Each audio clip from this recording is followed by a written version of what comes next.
Hey guys, here's the learning targets for this lecture. I can define and compute opportunity costs. I can construct and interpret production possibility schedules and graphs. And I can define how production possibility schedules and graphs illustrate the issues of scarcity, choice, and cost. And lastly, we'll look at defining efficiency. They say a picture's worth 1,000 words, and here you go. Scarcity is when there is not enough for everyone. Someone suffers. I don't need to say much more about that. Scarcity and choice in the economic problem. So again, we've already talked about how we have to make choices and we can't have everything that we want.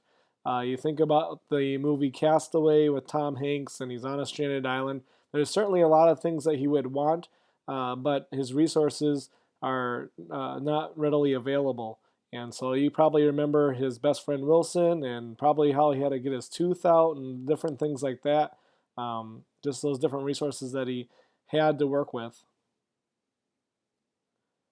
For make anything, we call it the factors of production. There's three factors of production when creating a good or a service. And so you'll want to remember these three factors of production. We have land. So anything that we can get from the land, whether it's wheat or cotton or corn or wood, anything like that, steel, iron ore, that's all from the land. Labor, that's another factor of production when making a good or service. So obviously, your parents have different jobs, and you can think about what they do, and they get paid for a specific task, and so they are part of the labor force. That is a factor of production. And then we have capital. Capital is a little bit tricky. We have human capital, we have physical capital. The first picture there is physical capital. So that's any machinery or tools that you use to create something, to make something. So it's not the final good or service, but it might be the factory.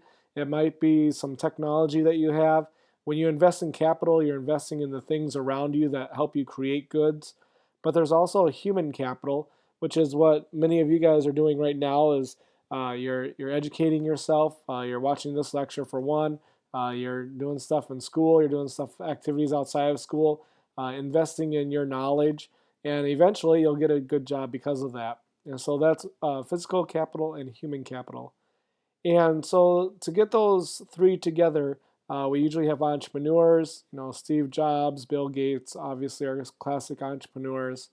Um, and then they create goods or services that we would want from those factors of production. And here's just another example of factors of production in popping corn. So you have land, which is the corn, you have the labor, the human effort needed, and then the corn popping device. So I'm guessing a majority of you guys will probably have a microwave. This is the old style of doing it, I guess. We enjoy it this way. You guys check it out. But microwave in 2 minutes isn't a bad gig either. Scarcity and opportunity cost. Again, scarcity of resources leads to us having to make choices. And opportunity cost is that next best thing that you could have done. So all the different things, when you think about your time right now, what would you rather be doing? What's the next best thing that you would like to do? That would be your opportunity cost. All the list of other things that you're thinking of right now that you'd like to also do as well, which is probably like hundreds of things. But thank you for paying attention anyway for tonight. But those would all be trade-offs. So trade-offs is everything that you give up. Opportunity cost is that next best thing that you could have done. And so then that brings us to your first graph here. And so this is a production possibility frontier. We're just going to look at two different goods that a company or a factory or a person could produce. And then obviously if we produce all of one good, we're going to produce zero of the other good. But if we produce a little bit less of that one good, then we can produce a little bit more of another good. So as you make more of one good, you make less of another. So it kind of shows the opportunity cost of a good. And unfortunately, we're going to use soybeans and wheat as our example. I should really find something else less boring. But anyway, use your imagination for something else if you want. But soybeans and wheat, if you produce all 40,000, you'll produce 0 bushels of wheat.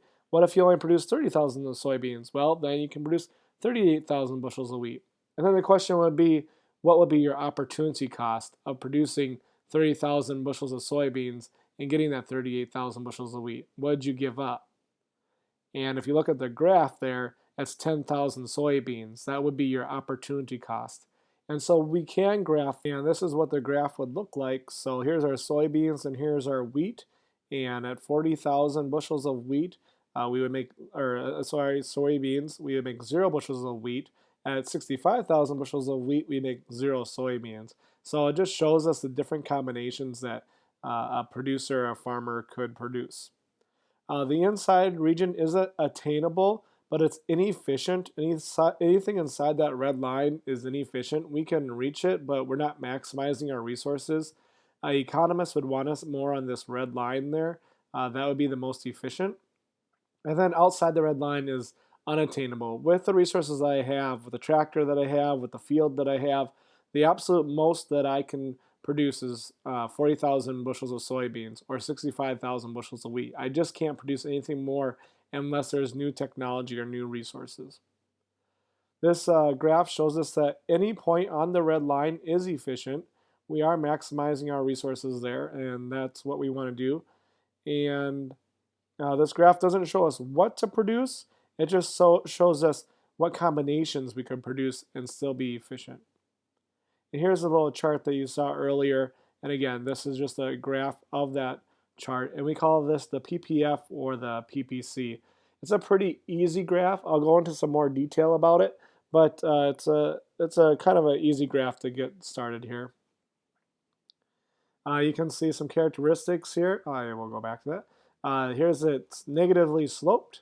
The slope is the opportunity cost, and it illustrates the trade-off in the production of one good against another. So again, I just found this one on Google Images somewhere, and so this is looking at food and computers. If you produce all food, you can see they can produce 11 units, whatever that might mean.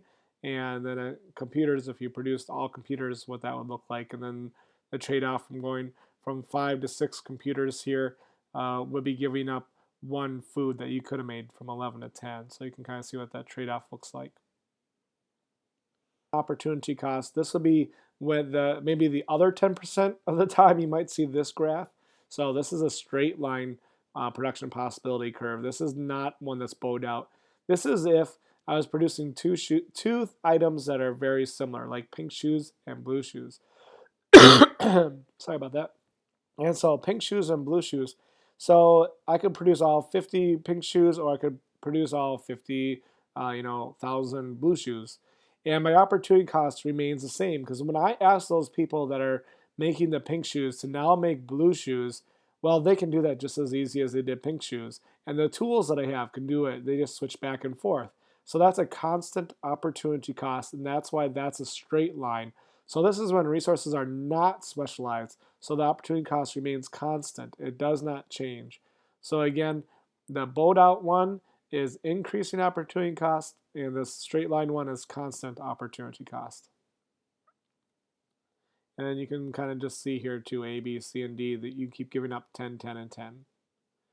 Economic growth, this is how you would increase your production possibility curve, and you would love to do that. We all want to have a better standard of living now than what our parents did. We're always trying to, do a little bit better off, be better off.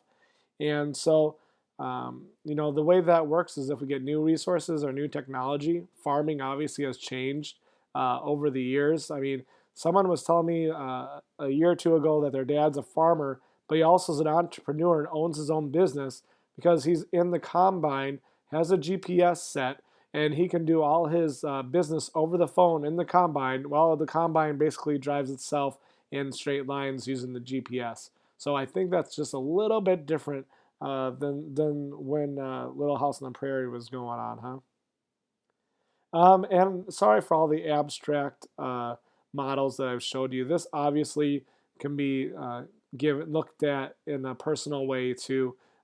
Think about your grades and your leisure time with your friends.